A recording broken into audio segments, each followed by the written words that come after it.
সুদের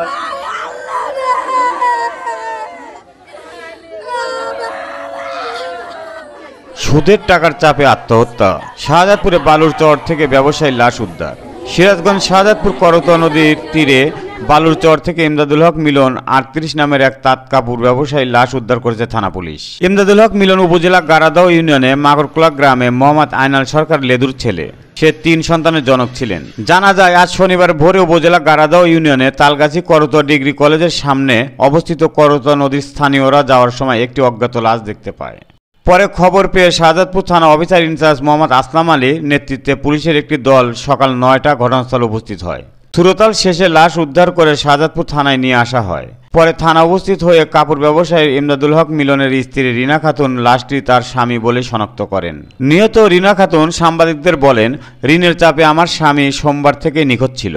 গতকাল শুক্রবার রাত আনুমানিক 10টা সে ফোন করে জানায় সে বিষ পান করেছে এবং ছটফট করছে। সেই সময় সে কোথায় আছে না জানিয়ে কল কেটে দেয়, ফোন বন্ধ করে রাখে। আজ সকালে জানতে পারি সে আমার স্বামীর লাশ করতোয়া ডিগ্রি কলেজের সামনে বালুর চরে পাওয়া গেছে।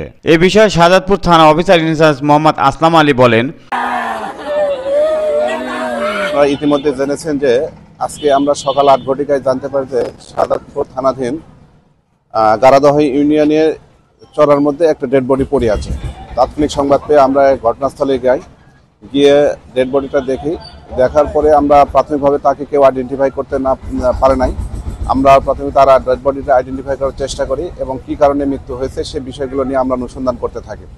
তো এক পর্যায়ে আমরা যেটা জানতে পারলাম যে মারা গেছে তার নাম হচ্ছে এমদাদুল। তার বাড়ি ছিল চৌহালির, পরে এখানে নতুন আমাদের মাকড়কলায় এসে নতুন বাড়ি করেছে এবং পরবর্তীতে তার ফ্যামিলির সাথে কথা বললাম। কথা বলার পরে আমরা প্রাথমিকভাবে এখন পর্যন্ত যেটুকু পেয়েছি যে তার একটা ঋণ আছে। ঋণের কারণে সে গত রাতে গ্যাস ট্যাবলেট খেয়েছে এবং তার গ্যাস ট্যাবলেট খাওয়ার পর তার পরিবারের সাথে কথা বলেছে এবং তার কি কারণে সে গ্যাস ট্যাবলেট করেছে সেটাও তার পরিবারকে বলেছে। আমরা এই বিষয়গুলো নিয়ে তদন্ত করতেছি।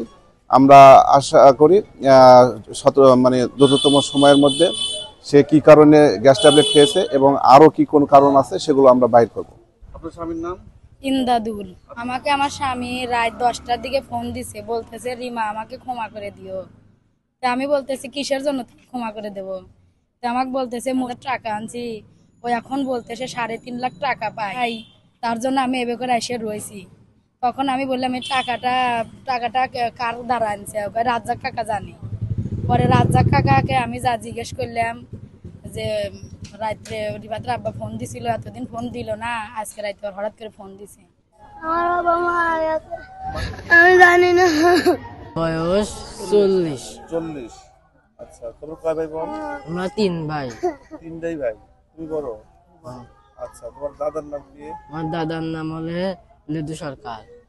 বাস্তি জামাই তাহলে বাস্তি জামাই। আমরা তো দেখি যে তারা হয়তো লোক ভালো দেখে তাদের সাথে আত্মীয় হয়তো আমরা করেছি।